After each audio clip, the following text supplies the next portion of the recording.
Well, mga kapopong, kumusta?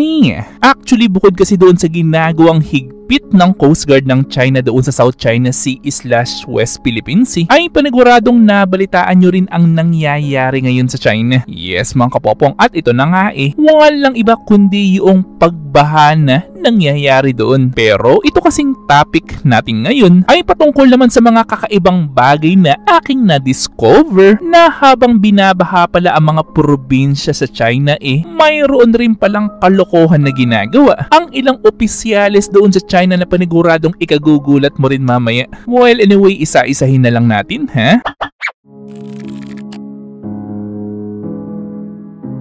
Well, alam nyo ba na mayroon palang ilang politiko sa China ang humahire o rumerenta ng mga direktor upang i-fake o ipeke ang ilang rescue operation ng pagbaha doon? Yes, mga kapopong, tulad nga nitong napapanood nyo ngayon. Well, basically, itong ginagawa nila ay isang peking rescue operation sa isang lugar sa China. At kapag na-record o natapos na nilang i-film itong peking rescue operation na ito, ay ito naman ang ipapakalat nila sa internet upang malaman ng mga tao na kumikilos talaga ang gobyerno o ilang opisyalis doon sa China para sa pagbahang nangyayari doon. At ang isa ko pang na-discover sa kung bakit nila ito ginagawa ay isa rin pala itong paraan upang makapangalap ng mga donations galing sa iba't ibang tao from different foreign countries. Well, dahil pa lang dyan sa mga information na yan, ay amoy na talaga ang corruption, di ba? Well, bigla ko tuloy naalala yung Yolanda donation dito sa Pilipinas na ang sabi-sabi noon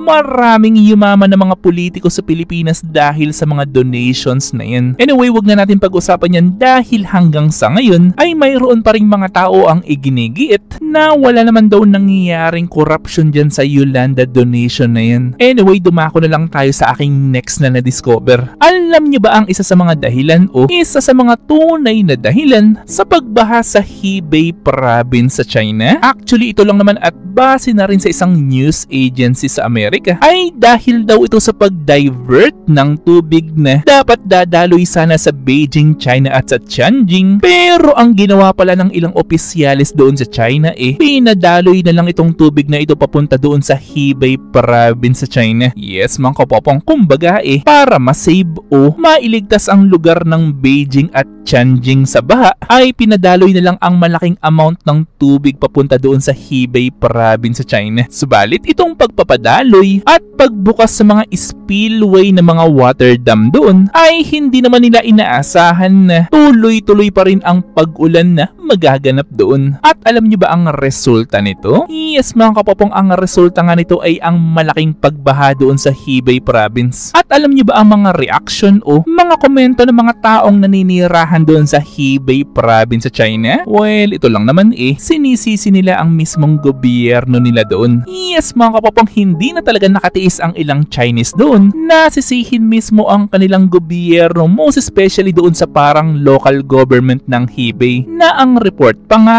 marami daw mga tao doon sa Hebei ang hindi naabisuhan patungkol doon sa mga spillways ng dam na mayroon pala doon sa kanilang mga lugar. Pero ang pinakamasakit na ata na aking nabalitaan which is mismong nanggaling na sa bibig ng isang residente doon, ay binanggit niya na yun daw tulong na ibinigay ng national government ng China sa kanilang lugar ay hindi naman daw napunta sa kanila at 2 pirasong tubig lang daw ang naibigay dito sa lolo na ito. Or in short tuloy-tuloy pa rin ang corruption doon sa gitna ng pagbaha na nangyayari doon. Pero tandaan nyo, mga kapopong, na sabihin man kasi nating mahigpit ang CCP o Chinese Communist Party sa mga corrupt na opisyalis meron sila sa China, pero still mayroon pa rin talagang nakakalusot. Pero kapag nahuli naman sila ay minsan hindi lang pagkakakulong ang hinahatol sa kanila, kundi minsan buhay nila ang pwedeng maging kabayaran ng pagiging corrupt nila. Well, sana ganyan na rin sa Pilipinas, di ba? Pero minsan bigla ka na lang